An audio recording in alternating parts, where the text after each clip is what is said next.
प्रथमं वक्रतुण्डं च एकदन्तं द्वितीयकम् एकादशं गणपतिं द्वादशं तु गजाननं द्वादशैतानि नामानि त्रिसन्ध्ययः पठे नरः न च विघ्नभयं तस्य सर्वसिद्धिकरं प्रभो.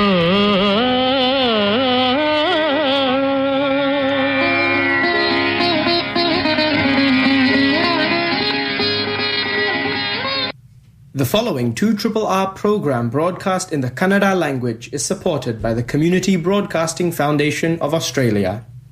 ರಾಮನಾಮ ಹಾಡಿರೋ ರಾಮ ಬರುವನು, ಅವನ ಹಿಂದೆ ಹನುಮನು ಎದ್ದೆಗಿರುವನು.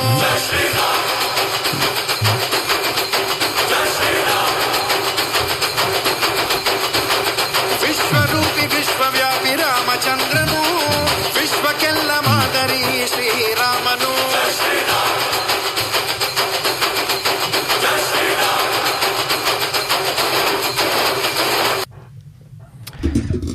ಜೈ ಶ್ರೀರಾಮ್. ರಾಮನವಮಿ ಹಬ್ಬದ ಶುಭಾಶಯಗಳನ್ನ ಕೋರ್ತಾ ಇವತ್ತಿನ 2RRR ಸಿಡ್ನಿ ಕನ್ನಡವಾಣಿ ಬಾನುಲಿ ಕಾರ್ಯಕ್ರಮಕ್ಕೆ ನಿಮ್ಮನ್ನು ಆತ್ಮೀಯವಾಗಿ ಸ್ವಾಗತ ಕೋರ್ತಾ ಇದ್ದೀನಿ. ನಾನು ಮಹೇಶ್ ರಾವ್. ಇವತ್ತು ದಿನಾಂಕ ಮಾರ್ಚ್ ತಿಂಗಳ 29ನೇ ತಾರೀಕು ಭಾನುವಾರ. ಈಗ ಸಮಯ 1:01:42. ಇವತ್ತಿನ ನಮ್ಮ ನೇರ ಪ್ರಸಾರ 2RRR ನಿಲಯದ ಹೆನ್ಲಿ ಸ್ಟುಡಿಯೋಯಿಂದ ಮೂಡಿ ಬರ್ತಾ ಇದೆ. ಸಿಡ್ನಿ ಕನ್ನಡವಾಣಿ ಬಾನುಲಿ ಕಾರ್ಯಕ್ರಮ ಪ್ರತಿ ಭಾನುವಾರ 1-2 2RRR ಕ್ಷೇತ್ರದ 88.5 FM ತರಂಗಾಂತರದಲ್ಲಿ, ಅಂತರ್ಜಾಲದಲ್ಲಿ tunein.com ಇಲ್ಲ 2RRR.com ಹೋಗ್ಬಿಟ್ಟು ಸಿಡ್ನಿ ಕನ್ನಡವಾಣಿ ವೆಬ್ಸೈಟ್ಗೆ ಹೋದರೆ ನಮ್ಮ ಕಾರ್ಯಕ್ರಮನ ನೀವು ಕೇಳ್ಬೋದು. ಅಲ್ಲದೆ ನಿಮ್ಮ ಮೊಬೈಲ್ ಫೋನ್ ಟ್ಯಾಬ್ಲೆಟ್ಗಳಲ್ಲೂ ಕೂಡ ಸಿಂಪಲ್ ರೇಡಿಯೋ ಅಂತ ಆ್ಯಪ್ನ ನೀವು ಡೌನ್ಲೋಡ್ ಮಾಡಿದ್ರೆ ನಮ್ಮ ಕಾರ್ಯಕ್ರಮನ ಕೇಳಬಹುದು. ಹಾಗೂ ನಮ್ಮ ಕಾರ್ಯಕ್ರಮ ಮುಗಿದ ನಂತರ ಕಾರ್ಯಕ್ರಮದ ರೆಕಾರ್ಡಿಂಗ್ನ ನಾವು ಫೇಸ್ಬುಕ್, ಯೂಟ್ಯೂಬ್ ಹಾಗೂ ಇನ್ಸ್ಟಾಗ್ರಾಮ್ ಪೇಜ್ಗಳಲ್ಲಿ ಅಪ್ಲೋಡ್ ಮಾಡ್ತೀವಿ. ಅಲ್ಲಿ ನಿಮಗೆ ಬಿಡುವಾದಾಗ ಕಾರ್ಯಕ್ರಮನ ಕೇಳಬಹುದು. ನಮ್ಮ ಕಾರ್ಯಕ್ರಮದ ಬೆಳವಣಿಗೆಗೆ ನಿಮ್ಮ ಅನಿಸಿಕೆ, ಅಭಿಪ್ರಾಯ ಹಾಗೂ ಟೀಕೆ ಬಹಳನೇ ಮುಖ್ಯ. ನೀವು ಸಿಡ್ನಿಯಿಂದ 9816-2777, ಆಸ್ಟ್ರೇಲಿಯಾದ ಬೇರೆ ರಾಜ್ಯಗಳಿಂದ 029816-2777 ಹಾಗೂ ಪ್ರಪಂಚದಾದ್ಯಂತ +6129816-2777ಗೆ ಕರೆ ಮಾಡಿ ನಮ್ಮ ಜೊತೆ ನೀವು ಮಾತಾಡ್ಬೋದು. ಅಲ್ಲದೆ ನಮ್ಮ ಫೇಸ್ಬುಕ್, ಯೂಟ್ಯೂಬ್ ಹಾಗೂ ಇನ್ಸ್ಟಾಗ್ರಾಮ್ ಪೇಜ್ಗಳಿಗೆ ಹೋದರೆ ಅಲ್ಲಿ ಕಮೆಂಟ್ ಕೂಡ ಮಾಡ್ಬೋದು. ಇವತ್ತು ನನ್ನ ಜೊತೆ ಸ್ಟುಡಿಯೋಲಿ ಶ್ರೀ ರಾಜ್ ನಟರಾಜನ್ ಅವರಿದ್ದಾರೆ. ನಮಸ್ಕಾರ ಶ್ರೋತೃ ಬಾಂಧವರಿಗೆಲ್ಲ. ಹಾಗೂ ಶಶಿಕಾಂತ್ ಅವರು, ಶ್ರೀ ಶಶಿಕಾಂತ್ ಅವರಿದ್ದಾರೆ. ಜೈ ಶ್ರೀರಾಮ್. ರಾಮನವಮಿ ಹಬ್ಬದ ಶುಭಾಶಯಗಳು. ನಿನ್ನೆ ಒಂದು ಇಲ್ಲಿ ಸಿಡ್ನಿನಲ್ಲಿ ಎಲ್ಲ ಕಡೆಯಿಂದ ಬೇಕಾದಷ್ಟು ರಾಮನವಮಿ ಉತ್ಸವಗಳು ನಡೆಯುತ್ತೆ ಅಂತ ಇಟ್ಕೊಳ್ಳಿ. ನನಗೆ ಒಂದು ಆಮಂತ್ರಣ ಬಂದಿತ್ತು. ಸ್ವಾಮಿನಾರಾಯಣ್ ಟೆಂಪಲ್ ಕೆಮ್ಸ್ ಕ್ರೀಕ್ ಅಲ್ಲಿ ಇದೆಯಲ್ಲ, ಅಲ್ಲಿಗೆ ಹೋಗಿದ್ದೆ ನಾನು. ಅವರು ನಮ್ಮ ಮೀಡಿಯಾದಿಂದ ಇನ್ವಿಟೇಷನ್ ಕಳಿಸಿದ್ರು ಮತ್ತು ಹಾಕಿದ್ರು ಬೇರೆ ಬಿಗ್ ಸ್ಕ್ರೀನ್ ಅಲ್ಲಿ ನಮ್ಮ ಮೀಡಿಯಾ ಬಗ್ಗೆ. ಅದು ಬಹಳನೇ ಸಂತೋಷ. ಆದರೆ ಅಲ್ಲಿ ಕೌನ್ಸಿಲ್ ಜನರಲ್ ಸಹ ಮಾತಾಡಿದ್ರು. ಅದು ಅಲ್ಲದೆ ಒಬ್ರು ಸ್ವಾಮಿಗಳು, ಪ್ರಮುಖ ಸ್ವಾಮಿಗಳು ಮಾತಾಡಿದ್ರು. ಅವರ ಕಡೆ ವಾಕ್ಯಗಳು ನನಗೆ ಬಹಳನೇ ಹಿಡಿಸ್ತು. ಯಾಕೆ ಅಂತಂದ್ರೆ ಬರೀ ರಾಮನಾಮವನ್ನ ಜಪಿಸಿದ್ರೆ ಸಾಲದು, ರಾಮ ತೋರಿದ ಹಾದಿನಲ್ಲಿ ನಡಿಬೇಕು ನೀವು. ಅವಾಗಲೇನೆ ನಿಮ್ಗೆ ರಾಮನವಮಿ ತತ್ವಗಳು ಮುಟ್ಟಿದೆ ಅಂತ ನಮ್ಗನ್ಸೋದು. ನೀವು ಬರೀ ರಾಮನಾಮವನ್ನ ಜಪ ಮಾಡ್ತಾ ಕೂತಿದ್ರೆ ಜಪ ಮಾಡಿ ಖಂಡಿತ, ಆದರೆ ಆ ರಾಮ ತೋರಿಸಿದ ದಾರಿನಲ್ಲಿ ನೀವು ನಡಿಬೇಕು, ಅವಾಗ್ಲೇನೆ ನಿಮಗೆ ಸಫಲ ಅಂತ ಹೇಳಿದ್ರು. ಅದನ್ನ ನಮ್ಮ ಶ್ರೋತೃಗಳ ಜೊತೆ ಹಂಚ್ಕೊಳ್ಳೋಣ ಅನ್ಕೊಂಡೆ. ಹೌದೌದು. ನಾನು ರಾಜ ಆದಾಗ ರಾಮನ್ ಸರ್ವೇ ಆಳ್ತೀನಿ ಅಂತ. ಆಮೇಲೆ ಇದು ಯಾವುದು ಕನ್ನಡ ಚಿತ್ರದ ಹಿರಿಯ ನಟ, ಸಹಜ ನಟ ಶ್ರೀ ದತ್ತಣ್ಣ ಅವರು ನಮ್ಮ ಆಸ್ಟ್ರೇಲಿಯಾಗೆ 1 ತಿಂಗಳಿಂದ ಇದ್ರು. ಮೆಲ್ಬೋರ್ನ್ನಲ್ಲಿ ಶ್ರೀ ರಮೇಶ್ ರಾಮಕೃಷ್ಣ ಅವರು ಭಾವಸಂಗಮ ಅಂತ ಅವ್ರದ್ದೊಂದು ತಂಡ ಇದೆ. ಅದರಿಂದ ಸಹಜ ನಟ ಶ್ರೀ ದತ್ತಣ್ಣ ಅವರ ಅಧ್ಯಕ್ಷತೆಯಲ್ಲಿ ಶ್ರೀ BV ಕಾರಂತ್ ಅವರ ಗೀತಾರ್ಪಣ ಅಂತ ಹಾಗೂ ಶ್ರೀ TP ಕೈಲಾಸಂ ಅವರ ನಾಟಕ ಹುತ್ತದಲ್ಲಿ ಹುತ್ತ ಮಾರ್ಚ್ 14ನೇ ತಾರೀಕು ಭರ್ಜರಿಯಾಗಿ ಪ್ರದರ್ಶನ ಆಯಿತು ಅಂತ ಗೊತ್ತಾಯಿತು. ಹಾಗೂ ಅವರು ಮೊನ್ನೆ ಶುಕ್ರವಾರ 27 March 2026 Sandalwood arts and entertainment ಅವರ ಶ್ರೀ ಸತೀಶ್ ಭದ್ರಣ್ಣ ಅವರು ಯುಗಾದಿ ಸಂಭ್ರಮದಲ್ಲಿ ಕೂಡ ಅವರು ಭಾಗವಹಿಸಿದ್ರು. ನಮಗೆ ಒಂದು ಅವಕಾಶ ಸಿಕ್ತು. ಶ್ರೀ ಅದಲ್ಲ ಬಂದು 20 ವರ್ಷದಿಂದ ಬಂದಿದ್ದೆ ಅಂತ ಹೇಳಿದ್ರಲ್ಲ ಅವರು. ಬಂದಿದ್ದಾಗ ಸುದರ್ಶನ್ ನಾರಾಯಣ ಅವ್ರು ಕರೆಸಿದ್ದು ಅವರನ್ನ. ಯಾಕೆಂದ್ರೆ ಅವರ ಚಿತ್ರದಲ್ಲೂ ಸಹ ಅವನು 3 ಕನ್ನಡ ಚಿತ್ರಗಳನ್ನ ತಯಾರಿಸಿದಾನೆ. ನಿಮ್ಗೆಲ್ಲ ಗೊತ್ತಿರ್ಬೋದು, ಸುದರ್ಶನ್ ಎಲ್ಲರಿಗೂ ಗೊತ್ತಿರೋದೆ, ಕನ್ನಡಿಗರಿಗೆಲ್ಲ. ಅವಾಗ ಬಂದಾಗ ಭೇಟಿ ಮಾಡಿದ್ದು. ಇವಾಗ 20 ವರ್ಷ ಅಂದ್ರೆ ಗುರ್ತ ಸಿಗಲ್ಲ ಅಂತ ಇಟ್ಕೊಳ್ಳಿ. ಗುರ್ತ ಸಿಗ್ಲಿಲ್ಲ ನನಗೆ ಅವ್ರನ್ನ ನೋಡಿದಾಗ. ಅವಾಗ ಅನ್ಕೊಂಡಿದ್ದು, ನೀವು ವಿಕಿಪೀಡಿಯಾ ಹೋದ್ರೆ ಅವ್ರದ್ದು 20 ವರ್ಷದ ಹಿಂದಿನ ಫೋಟೋ ಇದೆ, ಅದನ್ನ ನೋಡಿದ್ರು ಈಗ ನೋಡಿದ್ರು ಬಹಳನೇ ವ್ಯತ್ಯಾಸ. ಈಗ ಈ ಸಂದರ್ಶನ ತುಂಬಾನೇ ಚೆನ್ನಾಗಾಯ್ತು. 1 hour ಬಿಟ್ಟಿದೆ. ಸೊ ಈ ಸಂದರ್ಶನ ನಾವು 2 ಭಾಗವಾಗಿ, ವಾರ 1 ವಾರ 2 ಅಂತ ಇದು ಬ್ರಾಡ್ಕಾಸ್ಟ್ ಮಾಡ್ತೀವಿ. ಈಗ ವೀಕ್ 1 ಪಾರ್ಟ್ 1 ಶ್ರೀ ದತ್ತಣ್ಣ, ಸಹಜ ನಟ ಶ್ರೀ ದತ್ತಣ್ಣ ಅವ್ರ ಜೊತೆ ಮಾಡಿರೋ ವಿಶೇಷ ಸಂದರ್ಶನ ಈಗ ಕೇಳೋಣ. ನಮ್ಮ ಕನ್ನಡ ಚಿತ್ರರಂಗದ ಅಚ್ಚುಮೆಚ್ಚಿನ ನಟ ದತ್ತಣ್ಣ ಅವರು ನಮ್ಮ ನಗರಕ್ಕೆ ಅಂದರೆ ಸಿಡ್ನಿಗೆ ಬಂದು ನಮ್ಮ ಜೊತೆ ಕೂತ್ಕೊಂಡು ಇವತ್ತು ಮಾತಾಡೋದಕ್ಕೆ ಒಪ್ಕೊಂಡಿದ್ದಾರೆ. ಬಹಳ ಧನ್ಯವಾದಗಳು. ಸಿಡ್ನಿಗೆ ಸ್ವಾಗತ. ಸಿಡ್ನಿ ಕನ್ನಡವಾಣಿ ಬಾನುಲಿ ಕಾರ್ಯಕ್ರಮಕ್ಕೂ ಸ್ವಾಗತ. ನಮಸ್ಕಾರ. ಬಹಳ ದಿನಗಳ ಹಿಂದೆ ಒಂದು ಸಾರಿ ಇಲ್ಲಿ ಬಂದಿದ್ದು, ಮತ್ತೊಮ್ಮೆ ಇನ್ನೊಂದು ಅವಕಾಶ ಸಿಕ್ಕಿರೋದು. ಇಲ್ಲಿ ಬಂದು ಬರೀ ಊರಿಗೆ ಬರೋದಲ್ಲ, ಇಲ್ಲಿನ ಕನ್ನಡ ಪ್ರೇಮಿಗಳ ಜೊತೆನಲ್ಲಿ ಸೇರ್ತೀವಲ್ಲ, ಅದು ಒಂದು ಸ್ಪೆಷಲ್ ಸಂತೋಷ. ಅದನ್ನ ಕೇಳೋಣ ಅನ್ಕೊಂಡೆ. ನೀವು ಈಗ ತಾನೇ ನಾವು ಮಾತಾಡ್ತಾ ಇದ್ವಿ, ಹಿಂದೆನೂ ಸಹ ಬಂದಿದ್ರು, ಬಹಳ ವರ್ಷಗಳ ಹಿಂದೆ, ಸುಮಾರು 20 ವರ್ಷದ ಹಿಂದೆ. ಅದೇ. ಆದರೆ ನೀವು ಕನ್ನಡ ಪ್ರೇಮಿಗಳನ್ನ, ಹೊರನಾಡ ಕನ್ನಡಿಗರನ್ನ ಮೆಲ್ಬರ್ನ್ನಲ್ಲಿ, ಸಿಡ್ನಿನಲ್ಲಿ, ಆಸ್ಟ್ರೇಲಿಯಾದಲ್ಲಿ, ಬೇರೆ ಕಡೆನೂ ನೀವು ಭೇಟಿ ಮಾಡಿದ್ದೀರಾ. ನಿಮ್ಮ ಅನಿಸಿಕೆ ಏನು ನಮ್ಮನ್ನೆಲ್ಲ ಭೇಟಿ ಮಾಡಿದ್ಮೇಲೆ? ಇಲ್ಲೊಂದು ನಾವು ಊರು ಬಿಟ್ಟು ಹೊರಗಡೆ ಬಂದಾಗ, ಅದು ಮೊದಲ ಬಾರಿಗೆ ಬಂದಾಗ ನಮಗೆ ಏನೇನೋ ಕಲ್ಪನೆಗಳಿರುತ್ತೆ. ಇಲ್ಲಿ ನಮ್ಮವರು ತಮ್ಮವರು, ನೆರೆ ಹೊರೆ ಯಾವುದೂ ಇಲ್ಲ. ನಮ್ಮ ಮಲ್ಲೇಶ್ವರ ಇಲ್ಲಿ ಕಾಣಕ್ಕಾಗಲ್ಲ, ನಮ್ಮ ಗಾಂಧಿ ಬಜಾರ್ ಇಲ್ಲಿ ಕಾಣಕ್ಕಾಗಲ್ಲ ಅನ್ನೋ ಭ್ರಮೆಗಳು, ಕಲ್ಪನೆಗಳು ಇರುತ್ತೆ. ಆದರೆ ಇಲ್ಲಿ ಬಂದ ಮೇಲೆ ನೋಡಿದ್ದು ಅಂದರೆ, ನಮಗಿಂತ ಚೆನ್ನಾಗಿರೋ ಕನ್ನಡತನ ಇಲ್ಲಿ ಮೆರೀತಾ ಇದೆ ಅನ್ನೋದು, ಅದು ಬಹಳ ಸಂತೋಷ ಕೊಡೋದು. ಹೌದು ಹೌದು. ಆದರೆ ನೀವು ಎಲ್ಲ ಕನ್ನಡಿಗರಿಗೂ ಬಹಳನೇ ಪರಿಚಯ. ಆದರೆ ನಿಮ್ಮಿಂದನೇ ಕೇಳೋಣ, ನೀವು ಹುಟ್ಟಿದ್ದು, ನಿಮ್ಮ ಬಾಲ್ಯ ಮತ್ತು ವಿದ್ಯಾಭ್ಯಾಸ ಮತ್ತು ನಿಮ್ಮ ವಿಜ್ಞಾನ ಲೋಕದಿಂದ ಚಿತ್ರಲೋಕಕ್ಕೆ ಇಳಿದಿದ್ದು ಹೇಗೆ ಅಂತ. ನಾನು ಹುಟ್ಟಿದ್ದು ಚಿತ್ರದುರ್ಗದಲ್ಲಿ. ಅದು ಸಾಮಾನ್ಯ ಕುಟುಂಬ. ನಾವು ಬಡ ಕುಟುಂಬ ಅಂತ ಹೇಳೋಂಗಿಲ್ಲ, ಶ್ರೀಮಂತ ಕುಟುಂಬ ಅಂತ ಹೇಳೋಂಗಿಲ್ಲ. ಆಗಿನ ಕಾಲದ ಮಧ್ಯಮ ವರ್ಗ ಅಂತ. ಯಾಕೆಂದರೆ ಈಗಿನ ಕಾಲದ ಮಿಡ್ಲ್ ಕ್ಲಾಸ್ ಅನ್ನೋದು ಬೇರೆ. ನಮ್ಮ ಕಾಲದ ಮಧ್ಯಮ ವರ್ಗ ಅಂತಂದರೆ, ಅಲ್ಲಿ ಮಧ್ಯಮ ವರ್ಗಕ್ಕೆ ಒಂದು ವಿಶೇಷವಾದ ಗುಣ ಇತ್ತು ಅಲ್ಲಿ. It was known as middle class culture. ಹೌದಾ? ಹಾಂ. ಈ ಆ್ಯಕ್ಚುಲಿ ನಮ್ಮ ಇಡೀ ಸ್ವಾತಂತ್ರ್ಯ ಸಂಗ್ರಾಮದಲ್ಲಿ ಬಹಳ ಹೆಚ್ಚಿನ ಪಾತ್ರ ವಹಿಸಿದವರು ಈ ಮಿಡ್ಲ್ ಕ್ಲಾಸ್ ಕಲ್ಚರಿಂದ ಬಂದವರು. ಯಾಕೆಂದರೆ ಅಲ್ಲಿಗೆ ಒಂದು ಸೆನ್ಸ್ ಆಫ್ ವ್ಯಾಲ್ಯೂಸ್, ಅದಕ್ಕೆ ಬಹಳ ಮಹತ್ವ ಇತ್ತು. ದುಡ್ಡಿಗೆ ಅಂತ ಮಹತ್ವ ಇರಲಿಲ್ಲ. ಆಮೇಲೆ ಸಂತುಷ್ಟರಾಗಿದ್ದರು. ತಮ್ಮ ಹತ್ತಿರ ಏನಿದೆಯೋ ಅದರೊಳಗೆ ತೃಪ್ತಿಯನ್ನು ಪಡ್ಕೊಂಡಿರೋರು. ಅದು ಬಹಳ ಸ್ಪೆಷಲ್ ಗ್ರೂಪ್ ಆಫ್ ಪೀಪಲ್. ಅದು ಬಾಲಗಂಗಾಧರ ತಿಲಕ್ ಹೆಸರೇ ಹೇಳ್ತೀವಿ, ಗೋಖಲೆ ಅವರ ಹೆಸರೇ ಹೇಳ್ತೀವಿ. ಅವ್ರದ್ದು ಎಲ್ಲ ಮಿಡ್ಲ್ ಕ್ಲಾಸ್ ಕಲ್ಚರ್ ಅದು. ಕೆಲವರು ಶ್ರೀಮಂತರಾಗಿರ್ಬೋದು, ಕೆಲವರು ಬಡವರು ಅಲ್ಲದೆ ಹೋದರು, ಅಷ್ಟು ಶ್ರೀಮಂತರಲ್ಲದೆ ಇರಬಹುದು. ಆದರೆ ಅವರ ಕಲ್ಚರಲ್ ವ್ಯಾಲ್ಯೂಸು ಒಂದೇ ಇತ್ತು. ಮತ್ತು ನಿಮ್ಮ ವಿದ್ಯಾಭ್ಯಾಸ ಎಲ್ಲ? ಇಲ್ಲ, ನಾನು ಮೊದಲ 16 ನಾನು ಶಾಲೆ ಸೇರಿದ್ದು ಮೈಸೂರಿನಲ್ಲಿ ಮೊಟ್ಟ ಮೊದಲ ಬಾರಿಗೆ. ಯಾಕೆಂದರೆ ಅಲ್ಲಿ ಸ್ವಲ್ಪ ದಿವಸ ನಾವು ಇದ್ವಿ. ಯಾವ ಶಾಲೆ? 1947-48 ಸುಮಾರಿಗೆ, ಒಂದೇ ವರ್ಷ. ಅಲ್ಲಿಂದ ನಾನು ಚಿತ್ರದುರ್ಗಕ್ಕೆ ಬಂದು ಉಳಿದ ವರ್ಷಗಳ ವಿದ್ಯಾಭ್ಯಾಸ ಅಲ್ಲಾಯಿತು.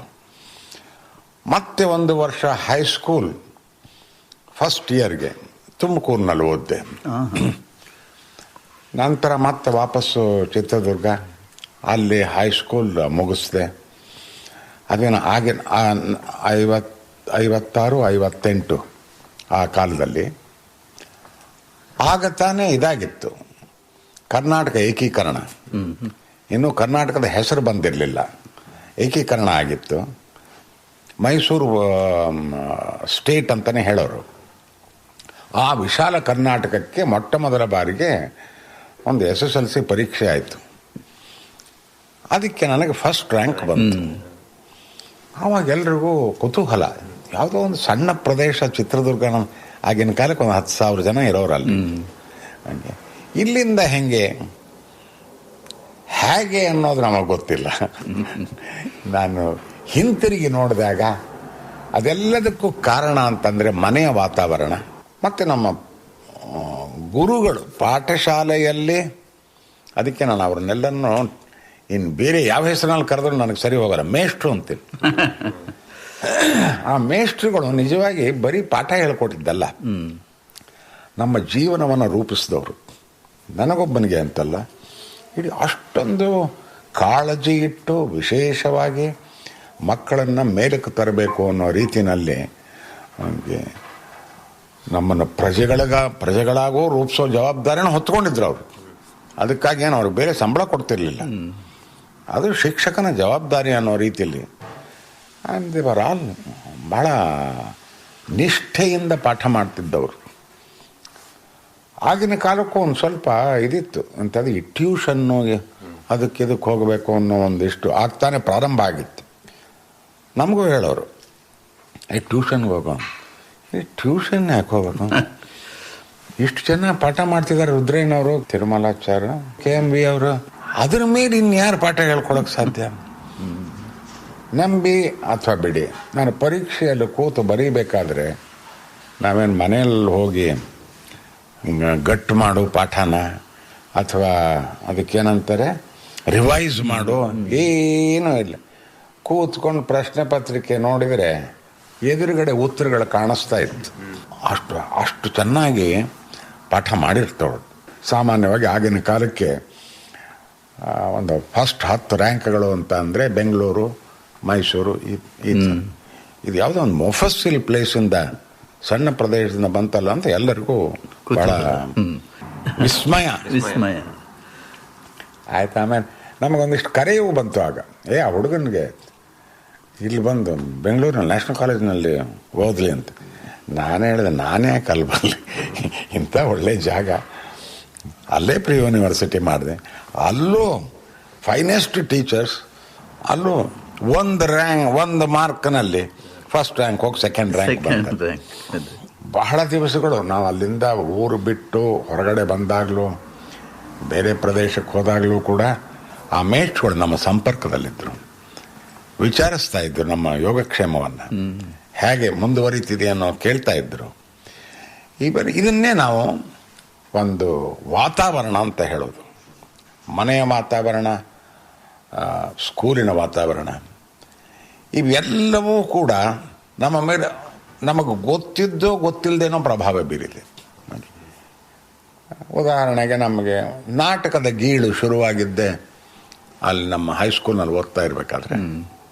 ಆಗಿನ ಕಾಲಕ್ಕೆ ಇನ್ನೊಂದಿತ್ತು, ಕೆಂಗಲ್ ಹನುಮಂತಯ್ಯನವರ ಚೀಫ್ ಮಿನಿಸ್ಟರ್ ಗಿರಿ ವಿಶಾಲ ಕರ್ನಾಟಕ ಆದಾಗ ಕನ್ನಡ ಮಾತೃಭಾಷೆಯಾದವನಿಗೆ ಕನ್ನಡ ಮಾಧ್ಯಮದಲ್ಲೇ ಓದಬೇಕು. ಇಂಗ್ಲೀಷ್ ಮೀಡಿಯಂ ಇತ್ತು, ಅದು ಓಪನ್ ಆಗಿದ್ದಿದ್ದು. ಇವಾಗ ಉರ್ದು ಶಾಲೆ ಇತ್ತು, ಅವ್ರದ್ದು ಮಾತೃಭಾಷೆ ಉರ್ದು. ಸೊ ಅಲ್ಲಿಂದ ಬಂದವರಿಗೆ ಕನ್ನಡದ ಹೇರಿಕೆ ಇರಲಿಲ್ಲ, ಅವರು ಇಂಗ್ಲೀಷ್ ಮೀಡಿಯಂ ತಗೋಬೋದಾಗಿತ್ತು.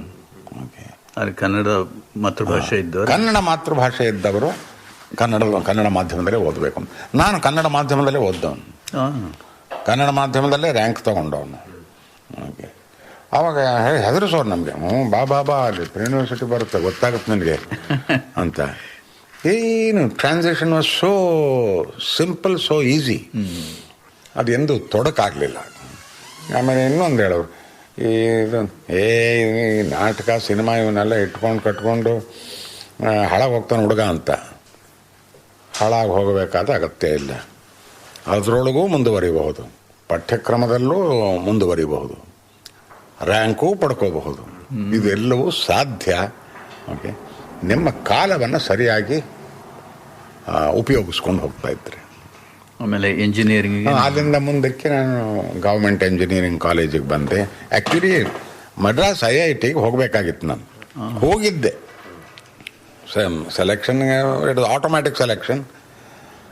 ಹೋಗಿ ಫೀಸ್ ಕಟ್ಟಕ್ಕೆ ಹೋದವನು ಅದು ಏನಾಯ್ತೋ ಏನು ಕಥೆಯೋ ಗೊತ್ತಿಲ್ಲ.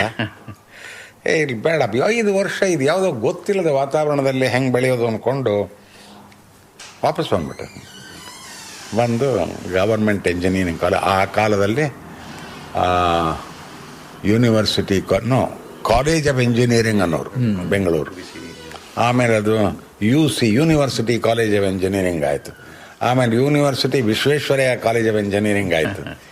ಇವಾಗ ರೀ ಈ 1-2-3 ವರ್ಷದ ಹಿಂದೆ university Visvesvaraya college of engineering university ಅಂತ ಆಯಿತು. ಹೌದು, ಅದಕ್ಕೆ ಒಂದು ಸ್ಪೆಷಲ್ ಮಾನ್ಯತೆ ಕೊಟ್ಟಿದ್ದಾರೆ. IIT ಮಾದರಿಯಲ್ಲಿ ಅದನ್ನು ಬೆಳೆಸ್ತೀವಿ ಅಂತ ಸರ್ಕಾರ ಹೇಳಿದೆ. ಟುವರ್ಡ್ಸ್ ದ್ಯಾಟ್ ಸ್ವಲ್ಪ ಕೆಲಸಗಳು ಆಗ್ತಾ ಇದೆ.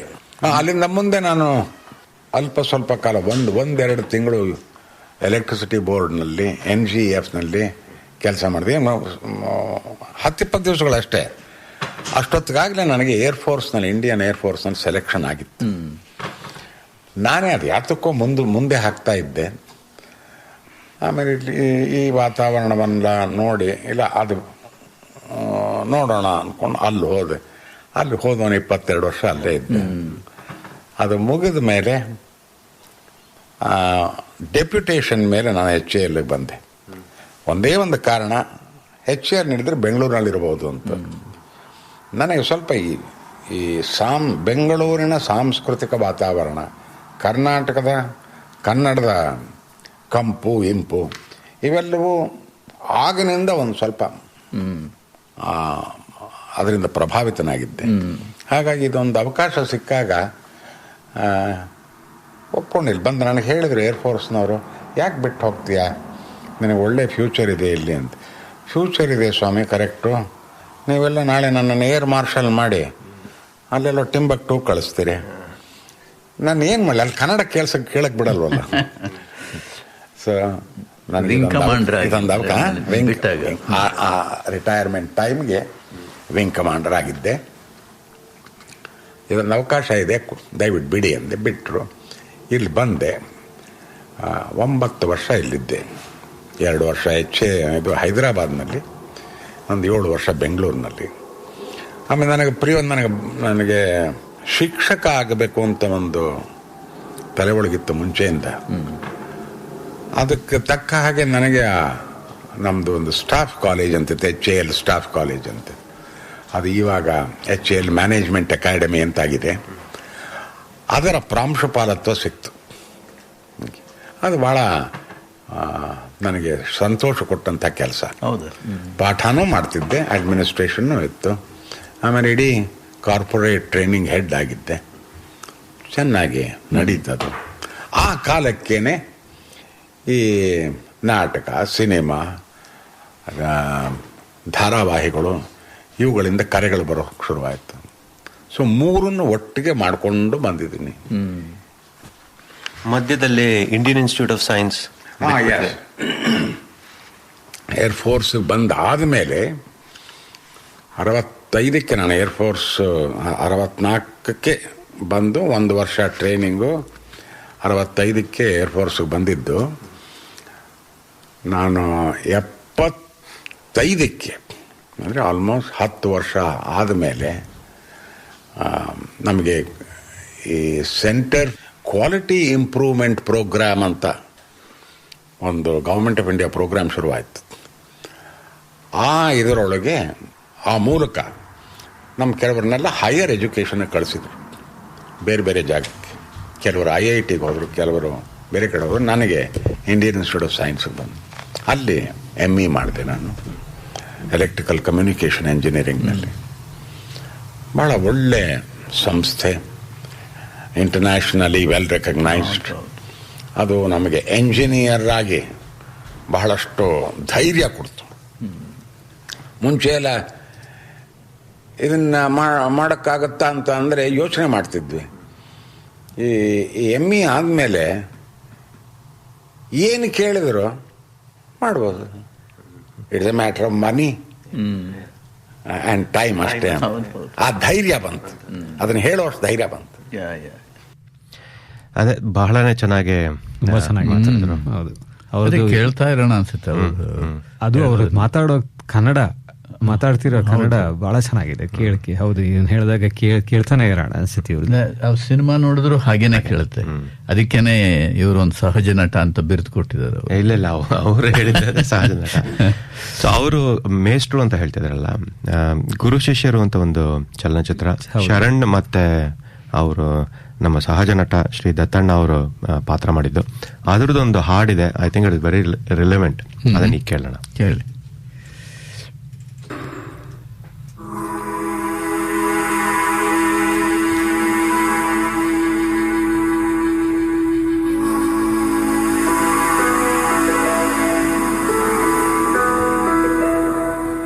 ಬಳಪ ಹಿಡಿದ ಭಗವಂತ ಇರುತ್ತಾನೆ ನಮ ಸುತ್ತ, ಅವತಾರ ನಾನಾ ರೂಪವೋ. ಹಣೆ ಬರಹ ತಿದ್ದಿ ಬರೆಯಲು ಕತ್ತಲೆಯಿಂದ ಬಹಂತ ನಮ್ಮ ಕೈಯ ಹಿಡಿಯುತ್ತ, ಕರೆದೊಯ್ದ ಬೆಳಕು ತೋರಲು. ನಯವಾಗಿ ಗದರೋದು ನಮ್ಮ ಬೆಳೆಸಲು.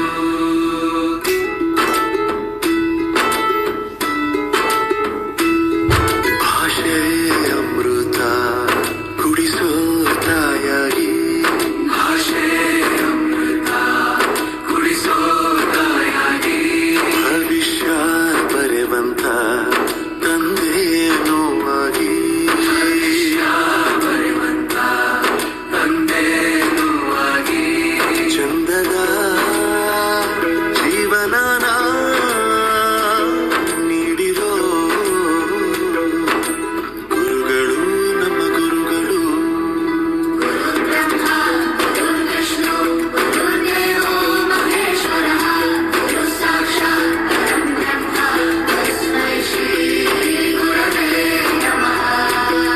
ಗುರವೇ ನಮಃ, ಗುರವೇ ನಮಃ. ಬಳಪ ಹಿಡಿದ ಭಗವಂತ ಇರುತ್ತಾನೆ ನಮ ಸುತ್ತ, ಅವತಾರ ನಾನಾ ರೂಪವೋ. ಹಣೆ ಬರಹ ತಿದ್ದಿ ಬರೆಯಲು.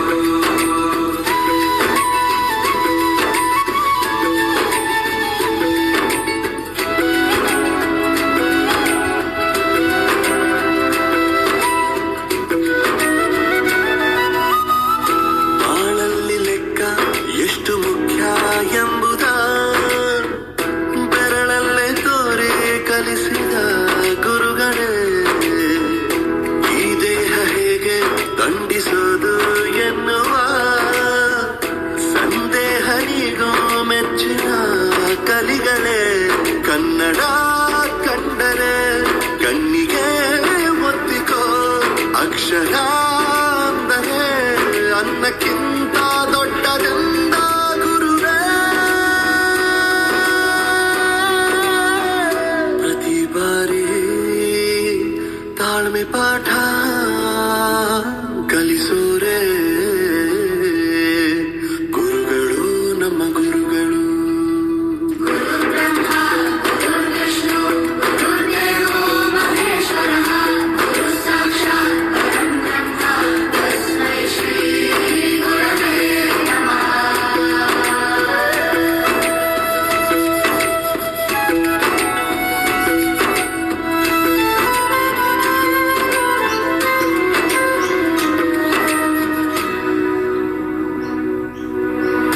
ಇತಿಹಾಸದಲ್ಲಿ ಆದ ತಪ್ಪು ತಿಳಿಸುತ್ತಾ ನಮ್ಮೆಲ್ಲ ನಾಳೆ ರೂಪಿಸೋ ಋಷಿಗಳೇ. ಭೂಗೋಳದಲ್ಲಿ ಕಕ್ಷೆಯಲ್ಲಿ ತುಂಬಿದ ವಿಜ್ಞಾನ ಜ್ಞಾನ ತಿಳಿಸಿದ ಹಿರಿಯರೇ. ಮಾನವ ಲೋಕಕ್ಕೆ ಸತ್ಯದ ಶಾಂತಿಯ ಸ್ನೇಹದ ಮಾರ್ಗಸೂಚಿ ಗುರುವೇ. 100 ಜನುಮ ಗುರು ಋಣವು ತೀರೊಲ್ಲ. ನಮ ಗುರುಗಳೇ.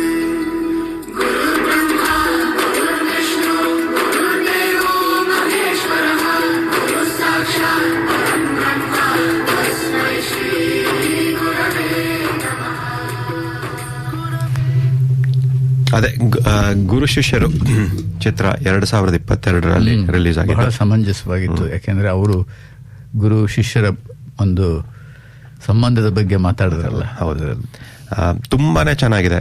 ಯೂಟ್ಯೂಬಲ್ಲಿದೆ, ಖಂಡಿತ ನೋಡಿ. ಗುರು ಶಿಷ್ಯರು ಚಿತ್ರ 2022ರಲ್ಲಿ ರಿಲೀಸ್ ಆಗಿದ್ದು, ಶರಣ್ ಹಾಗೂ ನಮ್ಮ ಸಹಜ ನಟ ಶ್ರೀ ದತ್ತಣ್ಣ ಅವರು ಮೇಸ್ಟರ್ ಪಾರ್ಟ್ ಮಾಡಿದ್ದಾರೆ. ನೋಡಿ ಅದು. ಈಗ ಒಂದು ಸ್ಪಾನ್ಸರ್ ಸಂದೇಶ ಕೇಳಿ ಕಾರ್ಯಕ್ರಮನ ಮುಂದುವರ್ಸೋಣ. Hello, I'm Karen Lang, Director of Lady Anne Funerals. We are a family-owned and operated business in Sydney, and we have proudly served our local community for over 18 years. Lady Anne Funerals aims to exceed expectations by fulfilling client requests to remember and honour their recently passed loved ones. Throughout the process, clients are supported by the same funeral arranger from the small team of ladies in the office at Gladeswood. If you need any guidance or have questions, please call Lady Anne Funerals on 1300 740074. That's 1300 740074. Lady Anne Funerals, where every family is special.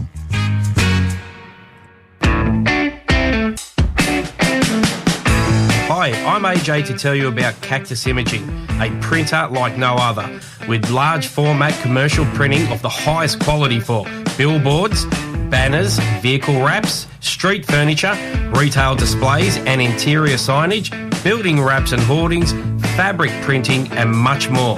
Yes, 2RRR sponsor Cactus Imaging, a printer like no other. For further inquiry, go to cactusimaging.com.au. Cactus Imaging, a printer like no other. Hey there.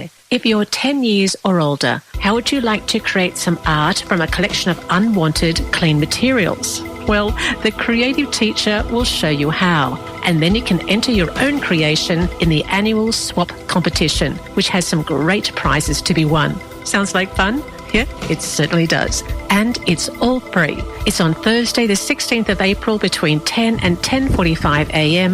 at Ryde Library, 1 Pope Street, Ryde. For more details, search Swap Workshop or telephone the City of Ryde on 9952 822. And bookings are essential. ಯಾರ್ದು ದೂರವಾಣಿ ಕರೆನಾ? ಹೇಳಿ, ಖಂಡಿತ. Local 2RRR ನಮಸ್ಕಾರ, sponsor Shrimati ಅನು ಶಿವರಾಮ್ ಅವರ ಜೊತೆ ಇದ್ದಾರೆ. loves giving back to our community. Last year alone, they invested 94% of their prior year's net profit after tax towards a bunch of local initiatives. All made possible because you choose to bank with them. Proudly part of Bendigo Bank, Community Bank North Ryde in Cox's Road Mall. ನಮಸ್ಕಾರ, ನಮ್ಮ ಜೊತೆ ಈಗ ಶ್ರೀಮತಿ ಅನು ಶಿವರಾಮ್ ಅವರಿದ್ದಾರೆ. Hello ಅನು. Hello, ನಮಸ್ಕಾರ. ನಮಸ್ಕಾರ, ಹೇಗಿದ್ದೀರಾ? ದತ್ತಣ್ಣ ಅವ್ರನ್ನ ಆರಾಮ ಸಂತೋಷವಾಗಿದ್ದೀನಿ, ಯಾಕೆಂದ್ರೆ ದತ್ತಣ್ಣ ಅವ್ರ ಭೇಟಿ ಆಯ್ತು. ಅವ್ರನ್ನ ಮೊನ್ನೆ ನೋಡ್ದಾಗಿಂದ, ಅವ್ರ ಮಾತು ಕೇಳ್ದಾಗಿಂದ ಅದೇ ಗುಂಗಲ್ಲಿದ್ದೆ. 2 ಲೈನ್ ಅವ್ರಿಗೆ ಅಂತ ಅರ್ಪಣೆ ಇದು. ಬುನಾದಿಯಲ್ಲಿ ದಿಟ್ಟ ಚಿಂತನ, ಶಿಸ್ತಿನ ಜೀವನ ಕ್ರಮಕ್ಕೆ ತಿಳಿಹಾಸ್ಯದ ಲೇಪನ, ಅಚ್ಚ ಕನ್ನಡದಲ್ಲಿ ಸ್ಪಷ್ಟ ವಿಚಾರಗಳ ಮಂಡನ. ವಿಂಗ್ ಕಮಾಂಡರ್ ದತ್ತಣ್ಣ, ನೀವು ಕನ್ನಡ ಕಲಾಲೋಕಕ್ಕೆ ನಿಜವಾಗಿಯೂ ವರದಾನ. ಆಗ್ಲೇ ಒಂದು ಕವಿತೆನೂ ಅವ್ರಿಗೆ ಕಳಿಸ್ಬೇಕು, ನಾವು ಅದು ಕಳ್ಸೋಣ, ಕಳಿಸ್ಬೇಕು. ಅದೇ ನೀವು ಅದು ಬರೆದು ಕಳ್ಸಿದ್ರೆ ನಮಗೆ, ನಾವು ಅವ್ರಿಗೆ ಕಳಿಸಿ ಮೇ ಬಿ ಅವ್ರಿಗೆ ಅದು ಆಟೋಗ್ರಾಫ್ ಹಾಕ್ಬಿಟ್ಟು ಅದನ್ನ ವಾಪಸ್ ಕಳಿಸ್ಬೋದು ನಿಮಗೆ. That would be wonderful. ತುಂಬಾ ಚೆನ್ನಾಗಿರುತ್ತೆ, ಹಂಗ್ ಮಾಡೋಣ. ಆದ್ರೆ ಇದಿಷ್ಟು ಅವ್ರ ವಿಷಯದಲ್ಲಿ ಅನ್ಸಿದ್ದು ಒಂಥರ ವಿಜ್ಞಾನದೊಡನೆ ಕಲೆ ಮೇಳವಿಸಿ ಜಸವು ಜನ ಜೀವನಕ್ಕೆ ಮಂಕುತಿಮ್ಮ ಅಂತ ಹೇಳಿದ್ರು ನಮ್ DVG ಅವರು. ಹಾಗೆ ಇವರು ಓದಿದ್ M.Tech, ME ಮಾಡಿದ್ದು ಟಾಟಾ ಇನ್ಸ್ಟಿಟ್ಯೂಟ್ ಅಲ್ಲಿ. ಆದ್ರೆ ಕನ್ನಡ ಕಲಾಲೋಕಕ್ಕೆ ಅವ್ರು ಕೊಟ್ಟಿರೋ ಕೊಡುಗೆ ಅಪಾರ. ಒಂಥರ very wonderful combination of the best. ಅವ್ರಿಗೆ ಮತ್ತೊಮ್ಮೆ ನಮ್ಮ ನಮಸ್ಕಾರಗಳು, ಧನ್ಯವಾದಗಳು. ಅದೇ ಇವಾಗ ಭಾಗ 1 ತುಂಬಾ ಚೆನ್ನಾಗಿದೆ. ಅದೇ ಭಾಗ 1 2ನೇ ಅಂಕಣ ಈಗ ಪ್ಲೇ ಮಾಡ್ತೀವಿ, ಬ್ರಾಡ್ಕಾಸ್ಟ್ ಮಾಡ್ತೀವಿ. ಮುಂದಿನ ವಾರ ಭಾಗ 2 ಇದೆ, ಅದನ್ನು ಖಂಡಿತ ಕೇಳಿ. ಖಂಡಿತ ಖಂಡಿತ. ಧನ್ಯವಾದಗಳು ಫೋನ್ ಮಾಡಿದ್ದಕ್ಕೆ. ಧನ್ಯವಾದಗಳು. ನಮಸ್ಕಾರ. ಈಗ ಈ ವಾರದ ಭಾಗ 1 ಅಂಕಣ 2 ಸಹಜ ನಟ ಶ್ರೀ ದತ್ತಣ್ಣ ಅವರ ವಿಶೇಷ ಸಂದರ್ಶನ ಕೇಳೋಣ. ನಿಮ್ಮ ಬ್ರದರ್ಸ್ ಎಲ್ಲ ಅಕಾಡೆಮಿಕ್ಸ್, ಆಮೇಲೆ ನಿಮ್ಮ ಅಣ್ಣ ಸೋಮಶೇಖರ್ ಅವರು ಬಹಳಷ್ಟು ನಾಟಕಗಳಲ್ಲೂ ಕೂಡ ಮಾಡಿದರು. ಅವರ ಇನ್ಫ್ಲೂಯೆನ್ಸ್ ನಿಮಗೆ ಹೇಗಿತ್ತು? ನಿಮ್ಮ ಬ್ರದರ್ಸ್ ಇತ್ತು, ಹೇಳಿದ್ನಲ್ಲ, ಮನೆ ವಾತಾವರಣ ಅಂತ ಸಂಸ್ಕಾರ ಅನ್ನೋದು ಬೆಳೆಯೋದು ಅಲ್ಲಿಂದ. ಯಾವುದೇ ಯೋಚನಾ ಕ್ರಮ, ನಮ್ಮ ನಡವಳಿಕೆ, ನಮ್ಮ ಜೀವನ ರೀತಿ ರೂಪುಗೊಳ್ಳೋದು ಆ ಸಂಸ್ಕಾರದಿಂದ.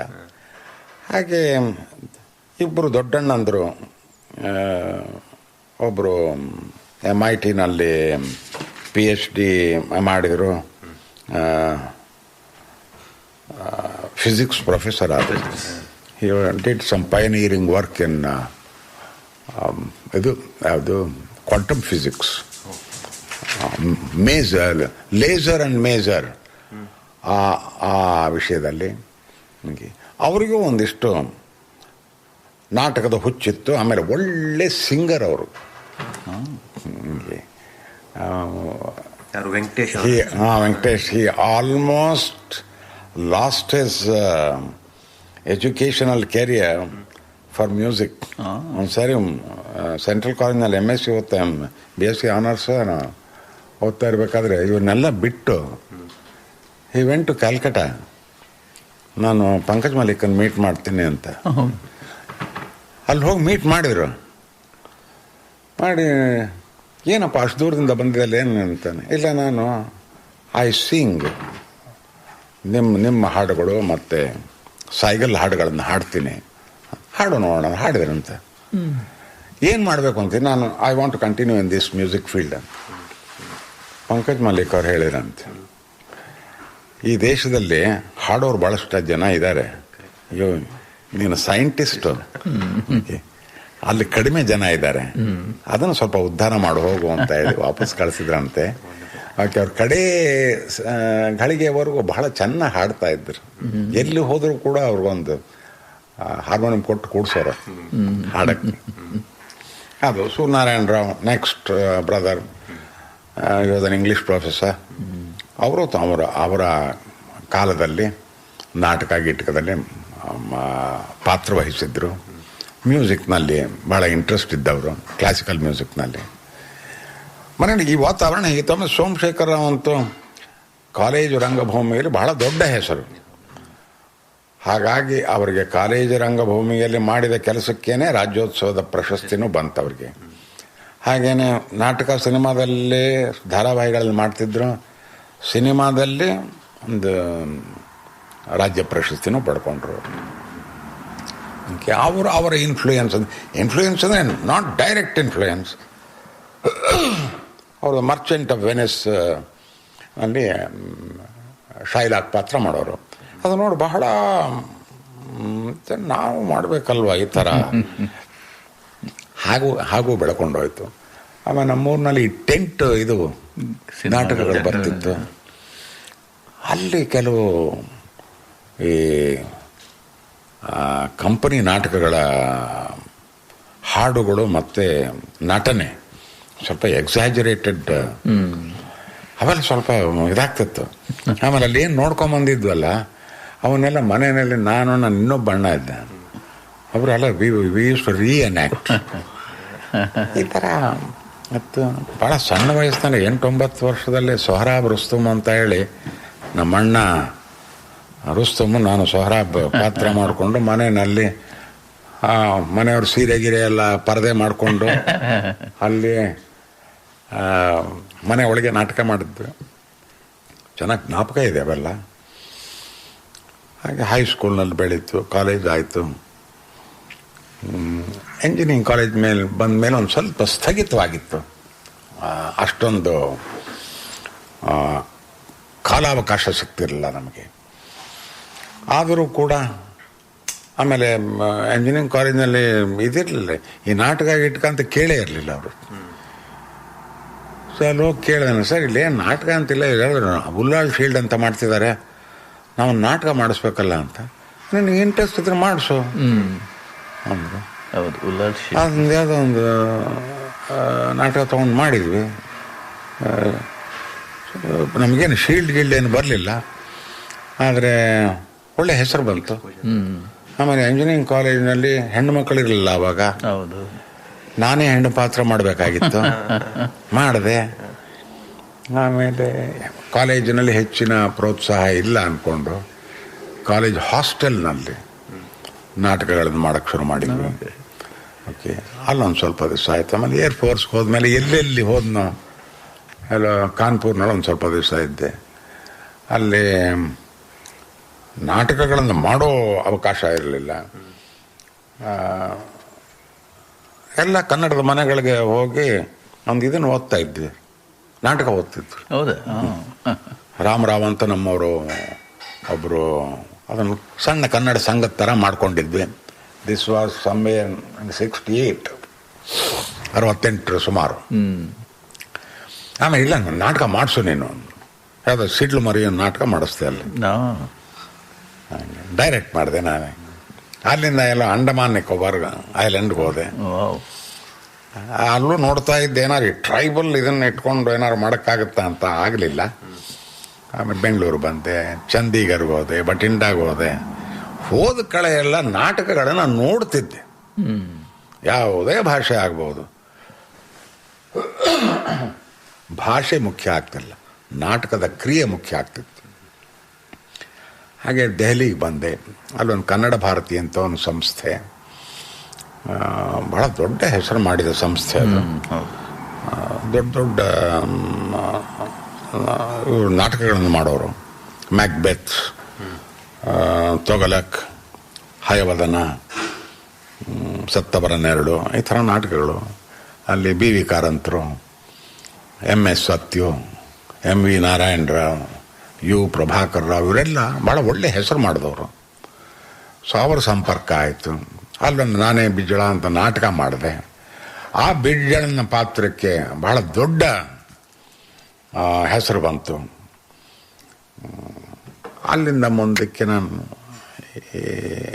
HAL, ಇದು ಬೆಂಗಳೂರು. ಆ ಬೆಂಗಳೂರಿನ ಸಹವಾಸ ಬಂದ ತಕ್ಷಣ ಇವೆಲ್ಲ ಶುರುವಾಯಿತು. ಆಮೇಲೆ ನೀವು ಡಿಬೇಟಿಂಗ್ ಅಂತ ಹೇಳಿದ್ರಿ, ನೀವು ಡಿಬೇಟಿಂಗಲ್ಲಿ ಪಾರ್ಟಿಸಿಪೇಟ್ ಮಾಡ್ತೀರಿ ಅಂತ, ಅದ್ರ ಬಗ್ಗೆ ಸ್ವಲ್ಪ ಮಾತಾಡ್ಬೋದಾ? ಇಲ್ಲ, ಹೈಸ್ಕೂಲ್ನಲ್ಲೇ ನಮಗೆ ಡಿಬೇಟ್ ಅನ್ನೋ ಒಂದು ಕಾನ್ಸೆಪ್ಟ್ ಬಂತು.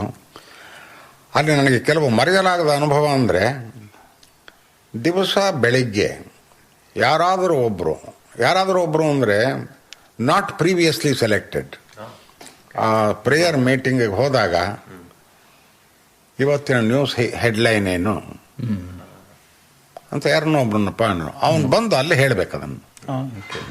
ಅಂದರೆ ಪ್ರತಿಯೊಬ್ಬರಿಗೂ ನ್ಯೂಸ್ ಪೇಪರ್ ಓದೋ ಚಟ ಬೆಳೆಸಿದ್ರು. ಆಮೇಲೆ ಇನ್ನೇನು ಕೆಲವರಿಗೆ ಅವನೇನು ಹೇಳಿದಾನೆ ಅದನ್ನು ಬೋರ್ಡ್ ಮೇಲೆ ಬರೀಬೇಕು.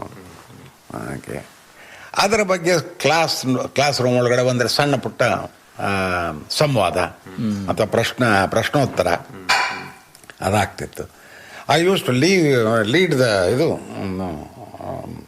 ಯಾವುದದು ಪ್ರೇಯರ್, ಅದೊಂದಿತ್ತು. ಡಿಬೇಟ್ ಬಹಳ ಪಾಪ್ಯುಲರ್ ಆಗಿತ್ತು ಆಗಿನ ಕಾಲಕ್ಕೆ. ನಮಗೆ ಸ್ವಲ್ಪ ಕನ್ನಡ ಡಿಬೇಟು, ಬೇರೆ ಬೇರೆ ಇಂಟರ್ ಸ್ಕೂಲ್ ಡಿಬೇಟ್ಸ್ಗೆ ಹೋಗ್ತಾ ಇದ್ವಿ. ಒಳ್ಳೆ ಮಾತುಗಾರ ಅಂತ ಹೆಸರಿತ್ತು. ಒಂದು ಶೀಲ್ಡು ತರ್ತಾ ಇದ್ದೆ. ಅದು ಎಂಜಿನಿಯರಿಂಗ್ ಕಾಲೇಜ್ನಲ್ಲೂ ಇದಾಯಿತು, ಕಂಟಿನ್ಯೂ ಆಯಿತು. ಅಲ್ಲೂ ಕನ್ನಡ ಇಂಗ್ಲೀಷ್ ಎರಡೂ ಡಿಬೇಟ್ ಪಾರ್ಟಿಸಿಪೇಟ್ ಮಾಡ್ತಿದ್ದೆ. ನಾಟಕ ಇತ್ತು. ಈ ಥರ ಅದು ಭಾಳ ನಮಗೆ ಓದಿನ ಹವ್ಯಾಸ ಶುರುವಾಗಿದ್ದು ಆ ಡಿಬೇಟ್ಗಳಿಂದ. ಕೆಲವೆಲ್ಲ ಅಲ್ಲಲ್ಲೇ ವಿಷಯವನ್ನು ಕೊಟ್ಟು ಡಿಬೇಟ್ ಶುರು ಮಾಡಬೇಕಾಗಿತ್ತು. ಆವಾಗ ಸ್ವಲ್ಪ ನಾಲೆಡ್ಜ್ ಆಫ್ ಸಾಹಿತ್ಯ ಇದೆಲ್ಲ ಬೇಕಿತ್ತು. ಸೊ ಆಗಿನ ಕಾಲಕ್ಕೆ ಅದೊಂದು ಸ್ವಲ್ಪ ಓದಿಕೊಳ್ಳೋ ಅಭ್ಯಾಸ ಬಂತು. ಅಂದರೆ ನೀವೊಂದು ಸ್ಪಾಂಜ್ ಆಗ್ಬಿಟ್ರಿ, ಇನ್ಫಾರ್ಮೇಶನ್ ಎಲ್ಲದನ್ನು ಎಸ್. ಆ ಸಮಯಕ್ಕೆ ಹುಡುಕಾಟ ಆಗ್ತಿರ್ಲಿಲ್ಲ, ಸೊ ಇರಬೇಕಾಗಿತ್ತು ಅದು. ಹಾಗಾಗಿ ಓದಿನ ಅಭ್ಯಾಸ ಬೆಳೆಸ್ಕೊಂಡ್ವಿ. ಆಮೇಲೆ 1988 ಒಂದು ಆಸ್ಫೋಟ ಆಗತ್ತೆ ಕನ್ನಡ ಚಿತ್ರರಂಗದಲ್ಲಿ, ಅದ್ರ ಬಗ್ಗೆ ಸ್ವಲ್ಪ ಮಾತಾಡ್ಬೋದಾ? 87 ಜೂನ್ ನಾನು ಮೊಟ್ಟ ಮೊದಲ ಬಾರಿಗೆ ಈ ಸಿನಿಮಾ ಕ್ಯಾಮರಾ ಮುಂದೆ ನಿಂತಿದ್ದು. ಬಟ್ ಅದು ಕನ್ನಡದ್ದಲ್ಲ. TS ರಂಗ ಅನ್ನೋರು ಒಂದು ಹಿಂದಿಯಲ್ಲಿ ಉದ್ಭವ್ ಅಂತ ಸಿನಿಮಾ ಮಾಡಿದರು. ಅದು ಫೀಚರ್ ಲೆಂತ್ ಸಿನಿಮಾ ಅಲ್ಲ, ಲಾಂಗಿಶ್ ಶಾರ್ಟ್ ಫಿಲ್ಮ್. ಚೆಲುವನ ಪರಂಗಿ ಗಿಡಗಳು ಅಂತ ಬೇಸಗರಹಳ್ಳಿ ರಾಮಣ್ಣ ಅವ್ರದ್ದು ಒಂದು ಸಣ್ಣ ಕಥೆ ಇಟ್ಕೊಂಡು ಉದ್ಭವ್ ಅಂತ ಒಂದು ಹಿಂದಿ, ಅದು ಫಿಲ್ಮ್ಸ್ ಡಿವಿಷನ್ ಮಾಡಿದ್ದು. ಅದಾಗ್ತಾ ಇರಬೇಕಾದ್ರೇ ನಾಗಾಭರಣ ಅವರು ಒಂದು ಇದು ಯಾವುದು ಆಸ್ಫೋಟ ಸಿನಿಮಾ. ನಾಗಾಭರಣ ಅಲ್ಲಿಂದ ಹಿಂದೆ ಒಂದು 4-5 ವರ್ಷದಲ್ಲಿ ಏನೂ ಮಾಡಿರಲಿಲ್ಲ. ಯಾವುದೋ ಕಾರಣಕ್ಕೆ ಸ್ಥಗಿತವಾಗಿತ್ತು ಅವನ ಕೆಲಸಗಳು. ಸೊ ಇದೇನೋ ಒಂದು ಹೊಸದಾದ ಚಾಲೆಂಜ್, ಮತ್ತೆ I must reroute myself in Kannada cinema ಅನ್ನೋ ರೀತಿಯಲ್ಲಿ ಬರ್ತಾ ಇತ್ತು. ಆಕಸ್ಮಿಕ ಆವಾಗ ನಾನು HLನಲ್ಲಿ ಇದ್ದೆ ಬೆಂಗಳೂರಲ್ಲಿ. ವಾರಕ್ಕೊಂದ್ಸರಿ ನಮ್ಮ ಅಣ್ಣನ ಮನೆಗೆ ಬರ್ತಿದ್ದೆ. ಅಲ್ಲಿ ಹತ್ತಿರನೇ ಒಂದು ಆಡಿಯೋ ರೆಕಾರ್ಡಿಂಗ್ ಸ್ಟುಡಿಯೋ ಇದೆ. ಅಲ್ಲಿ ನಮ್ಮಣ್ಣ ಇಲ್ಲಿ ಬಾ, ಇಲ್ಲಿ ಇವತ್ತೇನೋ ನಾಗಾಭರಣಂದು ಇದಿದೆ ಅಂತೆ, ಮುಹೂರ್ತ ನೋಡ್ಕೊಂಬರೋಣ ಅಂತ ಹೋದ್ವಿ. ಅಲ್ಲಿ ಹೋದರೆ ಅಲ್ಲೆಲ್ಲ ಶಾಮಿಯಾನ ಹಾಕಿ ಒಂದು ದೊಡ್ಡ ಪ್ರಮಾಣದಲ್ಲಿ ಏನೋ ನಡೀತಾ ಇತ್ತು. ತಿಂಡಿ ತಿಂದು ಎಲ್ಲ ಆಯಿತು. ಅಶ್ವಥ್ ಅವ್ರದ್ದು ರೆಕಾರ್ಡಿಂಗು ಆಗ್ತಿತ್ತು. ಅದಕ್ಕೆ ಆ ಸಮಯದಲ್ಲಿ ಕೇಳಿದ್ರು, ಭರಣ ನೀವು ಇಲ್ಲೊಂದು ಪಾತ್ರ ಮಾಡೋಕ್ಕಾಗುತ್ತಾ ಅಂತ. ನೋಡಪ್ಪ, ನನಗೆ ಸಿನಿಮಾ ಏನೋ ಅಂತ ಏನೂ ಗೊತ್ತಿಲ್ಲ, ನಿಮಗೆ ಧೈರ್ಯ ಇದ್ದರೆ ಮಾಡಿಸಿ ಅಂತ. ಇಲ್ಲ, ನಾನು ನಾಟಕದಲ್ಲಿ ನೋಡಿದಲ್ಲ ನಿಮ್ಮನ್ನು, ಡೂ ಇಟ್ ಅಂದ. ಹ್ಞೂ ಅಂದೆ. ನಮಗೇನು ಇದಿಲ್ವಲ್ಲ, ಸಂಸಾರ ಇಲ್ಲ, ಕುಟುಂಬದ ಇದಿಲ್ಲ, ಭಾರ ಇಲ್ಲ, ರಜಾ ಇದೆ. ಆ ಇಡೀ ರಜಾನ ಇದಕ್ಕೆ ಉಪಯೋಗಿಸ್ಕೊಂಡೆ. ಶುರುವಾಯಿತು. ಅದೇನು ನನ್ನ ಪುಣ್ಯವೋ ಅಥವಾ ನಿಮ್ಮ ಪಾಪವೋ, ಅದಕ್ಕೆ ರಾಜ್ಯ ಪ್ರಶಸ್ತಿ ಬಂದ್ಬಿಡ್ತು. ಅಲ್ಲಿಂದ ಒಂದು ಇದ್ದಕ್ಕಿದ್ದಾಗ ರೂಟ್ ಆದೆ ನಾನು. ಆಮೇಲೆ ಆ ತರಹದ it is known as an soft villain ಅಂದರು. ಮುಂಚಿನಿಂದ ಒಳ್ಳೆ ಮನುಷ್ಯ ಅಂತ ಕಾಣಿಸ್ಬೇಕು, ಬಟ್ ವಿಲನ್ ಇರಬೇಕು, ಆ್ಯಂಡ್ ಈ should suffer at the end ಅಂತ. ಆ ಥರದ ಪಾತ್ರಗಳು ಸೃಷ್ಟಿಯಾಗಕ್ಕೆ ಶುರುವಾಯಿತು. ಬೇರೆ ಬೇರೆ ನಿರ್ದೇಶಕರು ಬಂದು ಕೇಳಕ್ಕೆ ಶುರು ಮಾಡಿದರು. ನಡ್ಕೊಂಡು ಹೋಯ್ತಪ್ಪ. ಇಲ್ಲಿವರೆಗೂ ಸುಮಾರು ಒಂದು 260-270 ಸಿನಿಮಾ ಆಗಿದೆ. ಈ ಮಧ್ಯೆ ಈ ಎಕ್ಸ್ಪೆರಿಮೆಂಟಲ್ ಫಿಲ್ಮ್ಸ್ ಅಥವಾ ಪ್ಯಾರಲಲ್ ಸಿನಿಮಾ, ಅದರ ಬಗ್ಗೆ ಹೆಚ್ಚಿನ ಒಲವು ಬಂತು. ಅದು ಯಾತಕ್ಕೆ ಬಂತು ಗೊತ್ತಿಲ್ಲ. ಒಂದು ಕಾರಣ ಇರ್ಬೋದು, ನಾನು ದೆಹಲಿನಲ್ಲಿರಬೇಕಾದ್ರೆ ಭಾಳ ಹಿಂದಿನಿಂದನೇ ಈ ಫಿಲ್ಮ್ ಫೆಸ್ಟಿವಲ್ಗಳನ್ನು ನೋಡೋಕ್ಕೆ ಶುರು ಮಾಡಿದೆ. ಅಲ್ಲಿಯ ಚಿತ್ರಗಳು ಅವು ಕಮರ್ಷಿಯಲ್ ಸಿನಿಮಾಗಿಂತ ಭಿನ್ನವಾಗಿರ್ತಿತ್ತು. ಅದು ಸ್ವಲ್ಪ ಮನಸ್ಸಿಗೆ ತಟ್ತಾ ಇತ್ತು. ಇಲ್ಲೇನೋ ಒಂದಿಷ್ಟು ವೈಚಾರಿಕ ವಿಷಯಗಳು ಇವೆ ಇಲ್ಲಿ, ಬರೀ ಸುಮ್ಮನೆ ಹಾಡು ಕುಣಿತ ಅಲ್ಲ ಅಂದ್ಕೊಂಡು. ಹಾಗಾಗಿ ಆ ತರಹದ ಸಿನಿಮಾಗಳು ನನಗೆ ಬರೋಕ್ಕೆ ಶುರುವಾಯಿತು. ನಾನು ಇವತ್ತು ಭಾಳ ಇದರಿಂದ ಕೃತಜ್ಞತಾಪೂರ್ವಕವಾಗಿ ಸ್ಮರಿಸ್ಕೋಬೇಕು ಅಂತ ಅಂದರೆ ನಮ್ಮ ಪಿ ಶೇಷಾದ್ರಿ ಅವ್ರದ್ದೊಂದು ಸಿನಿಮಾ ನಾನು ತಂದಿದ್ದೀನಿ ಇಲ್ಲಿ, ಹೊಸದಾಗಿ ಮಾಡಿರೋದು, ಇನ್ನೂ ರಿಲೀಸ್ ಆಗಿಲ್ಲ. ಬೆಂಗಳೂರು ಇಂಟರ್ನ್ಯಾಷನಲ್ ಫಿಲ್ಮ್ ಫೆಸ್ಟಿವಲ್ನಲ್ಲಿ ಸ್ಕ್ರೀನ್ ಆಯ್ತದು. ಒಂದಾದ್ಮೇಲೆ ಒಂದು 9 ನ್ಯಾಷನಲ್ ಅವಾರ್ಡ್ ತಗೊಂಡ್ರ. ಹೌದಾ? ಕನ್ಸಿಕ್ಯೂಟಿವ್. ನಾನಲ್ಲ, ಪಿ ಶೇಷಾದ್ರಿ. ಆ ಸಿನಿಮಾಗಳು ಎಲ್ಲದರಲ್ಲೂ ಒಂದೆರಡು ಬಿಟ್ಟು ನನಗೆ ಒಂದು ಅವಕಾಶ ಕೊಟ್ಟರು ಅಲ್ಲಿ. ಅದು ಬೇರೆ ರೀತಿಯ ಪಾತ್ರಗಳು, ಬೇರೆ ರೀತಿಯ ನಿರೂಪಣೆ, ಓಕೆ, ಹೊಸ ಕಲ್ಪನೆಗಳು, ಹೊಸ ಚಿಂತನೆಗಳು. ಹಾಗಾಗಿ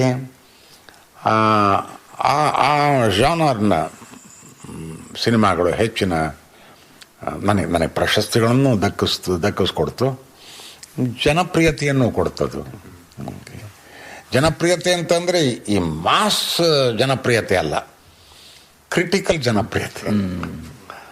ಬಹಳ ವ್ಯತ್ಯಾಸ ಇದೆ ಅದು. ಅದೇ ನನ್ನ ನಡೆಸ್ಕೊಂಬಂದಿದೆ ಇವತ್ತಿನವರೆಗೂ. ಇವತ್ತು ನೀವು ಇಲ್ಲಿ ಕರೆದು ಮೆಲ್ಬರ್ನಲ್ಲಿ, ಪೆರ್ತ್ನಲ್ಲಿ, ಸಿಡ್ನಿಯಲ್ಲಿ ನನಗೊಂದೆರಡು ಮಾತಾಡೋಕ್ಕೆ ಅವಕಾಶ ಮಾಡಿಕೊಡ್ತಿದ್ದೀರಲ್ಲ, ಅದು ಬಂದಿರೋದು ನನ್ನ ಪಾಪ್ಯುಲರ್ ಸಿನಿಮಾಯಿಂದ ಅಲ್ಲ, ಕ್ರಿಟಿಕಲ್ ವ್ಯೂನಲ್ಲಿ ಮೆಚ್ಚಿಕೊಂಡಂಥ ಸಿನಿಮಾಗಳು.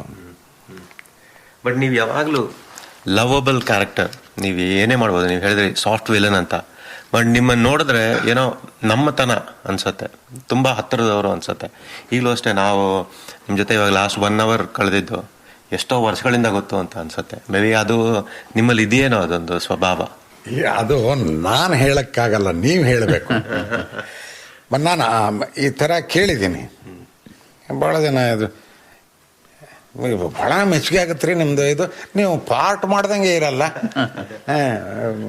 ನೀವು ಇದ್ದಂಗೆ ಇರ್ತೀರಿ ಅಂತ. ಹೂನಪ್ಪ. ಅದಕ್ಕೆ ಯಾರೋ ಕೇಳಿದ್ರು, ನಿಮ್ಗೊಂದು ಬಿರುದು ಕೊಡಬೇಕು ಅಂತಂದರೆ ಏನು ಕೊಡಬೇಕು ಅಂದರು. ಸಹಜ ನಟ ಅಂತ ಕೊಡಿಯಪ್ಪ. ಯಾರು ಕೊಟ್ಟಿಲ್ಲ, ಓಕೆ, ಯಾರು ಕೊಟ್ಟರೆ ಆ ರೀತಿ ಕೊಡಬಹುದು ಅಂತ. ಯಾಕೆಂದ್ರೆ ನಾನು ಪ್ರಯತ್ನಪೂರ್ವಕವಾಗಿ ಒಂದು ಆಂಗಿಕ ಜೆಸ್ಚರ್ಸ್ ಆಗಲಿ, ಮುಖಭಾವದ ಒಂದು ಅರಳುವಿಕೆ ಆಗಲಿ, ಇದನ್ನು ಪ್ರಯತ್ನಪೂರ್ವಕವಾಗಿ ಮಾಡಿಲ್ಲ.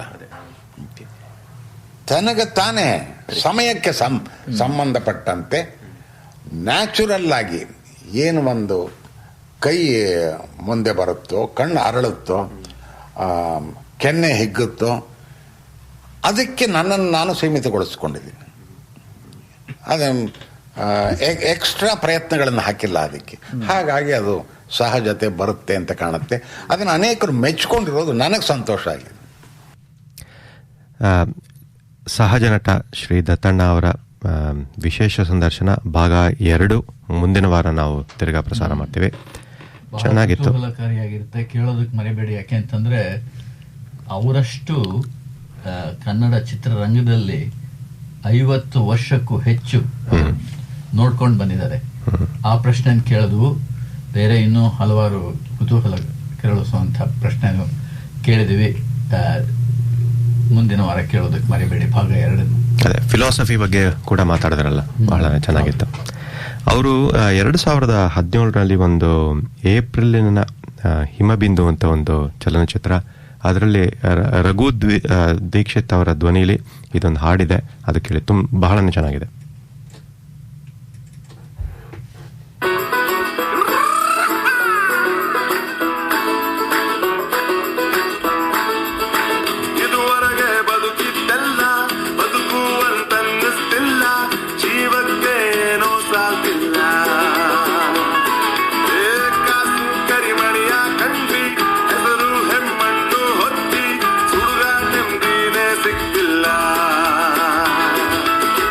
One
ಬಂದಿಲ್ಲ.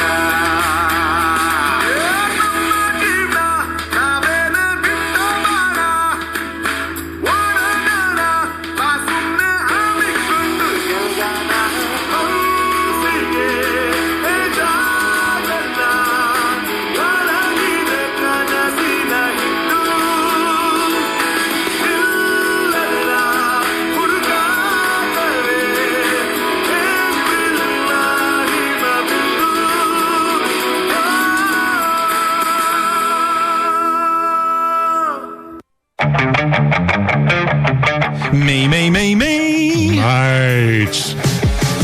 Me Mates Demolition, where never easy is made easy. With a one-stop solution for all your demolition needs, whether residential or commercial, specialising in tight access demolition and bonded asbestos removal. Fully licensed with over 20 years experience. 2RRR sponsor, Me Mates Demolition. On time, on budget and proudly supporting sustainability through Me Mates Recycled Warehouse. For further inquiries, go to mematesdemolition.com.au. Me Mates Demolition, where never easy is made easy. Mate!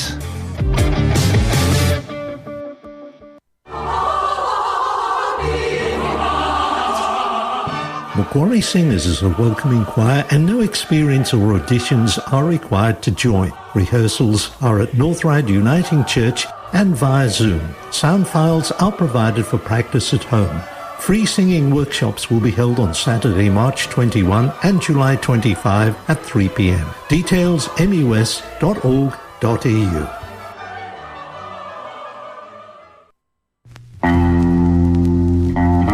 Major Gregory Keane of MI5 returns in a new exciting serial, Deadly Nightshade.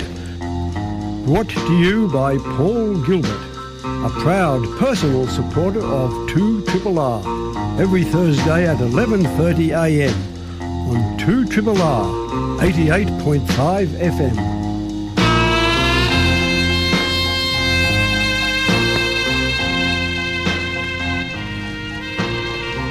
ನೀವು ಕೇಳ್ತಾ ಇದ್ದೀರಾ 2RRR Sydney Kannadavani ಬಾನುಲಿ ಕಾರ್ಯಕ್ರಮ. ಆಮೇಲೆ ನಮ್ಮ ಮತ್ತೊಂದು ಬಹಳ ಕುತೂಹಲ ಕೇಳಿಸುವಂತ ನಮ್ಮ ಕರ್ನಾಟಕದ ಕನ್ನಡದವ್ರು ಕ್ರಿಕೆಟ್ ಪ್ರೇಮಿಗಳು ಅಂತ ನನಗೆ ಗೊತ್ತು.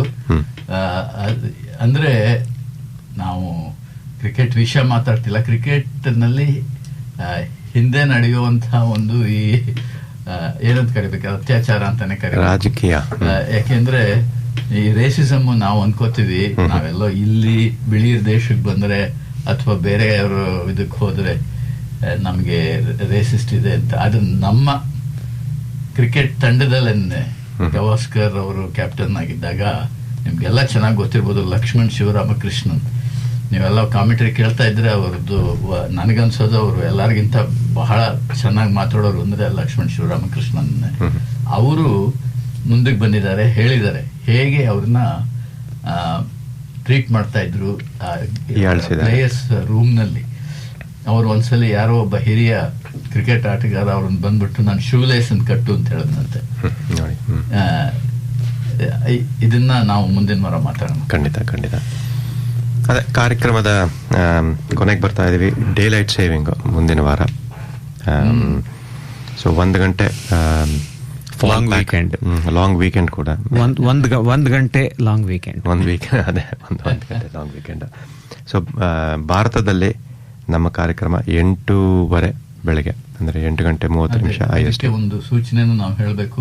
ಎಲ್ಲರೂ 7:30 ಎದ್ದು ಕೇಳ್ತಾ ಇದ್ರಿ ನಮ್ಮ ಕಾರ್ಯಕ್ರಮನ ಬೆಂಗಳೂರಿನಲ್ಲಿ ಕೇಳ್ತಾ ಇದ್ರೆ, ಇದು 1 ಗಂಟೆ ಗಡಿಯಾರನ ನಾವು ಹಿಂದೆ ಹಾಕಿದ್ರೆ ನೀವು 1 ಗಂಟೆ ಮುಂದೆ ಕೇಳಬೇಕಾಗಿತ್ತು ನಮ್ಮ ಕಾರ್ಯಕ್ರಮನ. ಅಂದ್ರೆ 8:30 ಸಿಡ್ನಿ ಕನ್ನಡವಾಣಿನ ಟ್ಯೂನ್ ಮಾಡ್ಕೊಳ್ಳಿ. ಹಾಗೂ ಮುಂದಿನ ವಾರ ವಿಶೇಷ ಕಾರ್ಯಕ್ರಮ ಸಹಜ ನಟ ಶ್ರೀ ದತ್ತಣ್ಣ ಅವರೊಂದಿಗೆ ಮಾಡಿದ ವಿಶೇಷ ಸಂದರ್ಶನ ಭಾಗ 2 ಮುಂದಿನ ವಾರ ನಾವು ಬ್ರಾಡ್ಕಾಸ್ಟ್ ಮಾಡ್ತಾ ಇದ್ದೀವಿ. ಕೇಳಲು ಮರೆಯಬೇಡಿ ಅಂತ ಹೇಳ್ತಾ ನಿಮ್ಮನ್ನ ಆತ್ಮೀಯವಾಗಿ ಬೀಳ್ಕೊಡ್ತಾ ಇದ್ದೀನಿ. ನಾನು ಮಹೇಶ್. ನಾನು ಶಶಿಕಾಂತ್. ನಮಸ್ಕಾರ. ಕನ್ನಡ ಉಳಿಸಿ, ಕನ್ನಡ ಬಳಸಿ, ಕನ್ನಡ ಬೆಳೆಸಿ. ಸರ್ವೇ ಜನಾಃ ಸುಖಿನೋ ಭವಂತು. ಧನ್ಯವಾದಗಳು. ರಾಮಾಯ ರಾಮಭದ್ರಾಯ ರಾಮಚಂದ್ರಾಯ ವೇದಸೇ ರಘುನಾಥಾಯ ನಾಥಾಯ ಸೀತಾಯ ಪತಯೇ ನಮಃ.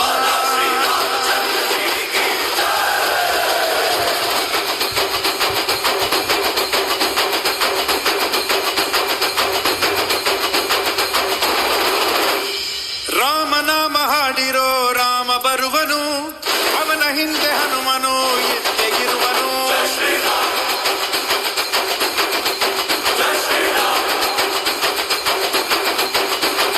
ವಿಶ್ವರೂಪಿ ವಿಶ್ವವ್ಯಾಪಿ ರಾಮಚಂದ್ರನು, ವಿಶ್ವಕ್ಕೆಲ್ಲ ಮಾದರಿ ಶ್ರೀರಾಮನು.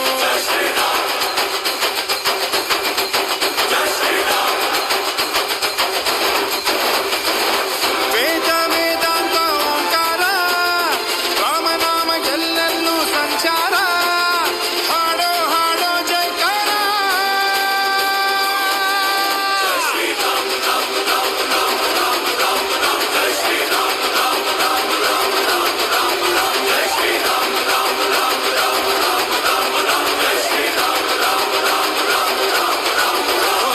ರಾಮನಾಮ ಹಾಡಿರೋ ರಾಮ ಬರುವನು, ಅವನ ಹಿಂದೆ ಹನುಮನು ಎದ್ದೆಗಿರುವನು.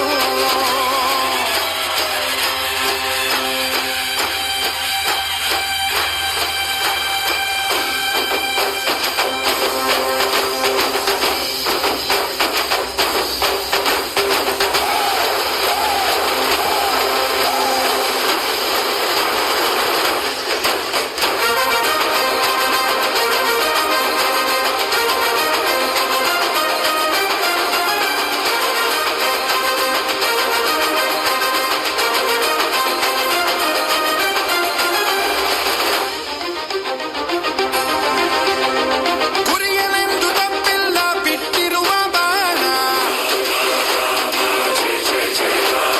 ಹನುಮಂತ ಸೀತಮ್ಮ ಲಕ್ಷ್ಮಣನೇ ಪ್ರಾಣ. ಏನಾದರೂ ತಪ್ಪಲಿಲ್ಲ ಕೊಟ್ಟಿರುವ ಮಾತು, ಎಂಜಲನ್ನು ತಿಂದವನು ಭಕ್ತಿಗೆ ಸೊತು. ದಶ ದಿಶೆಯಲ್ಲೋ ಇವ ಮಹಾರಾಜ, ಯುಗ ಪುರುಷನೇ ಈ ಗುಣತೇಜ. ಜಯ ಶ್ರೀರಾಮ ಎಂದು ಬರೆದಾಗ ಪ್ರತಿ ಜನುಮಾನು ಶುಭ ಶುಭಯೋ.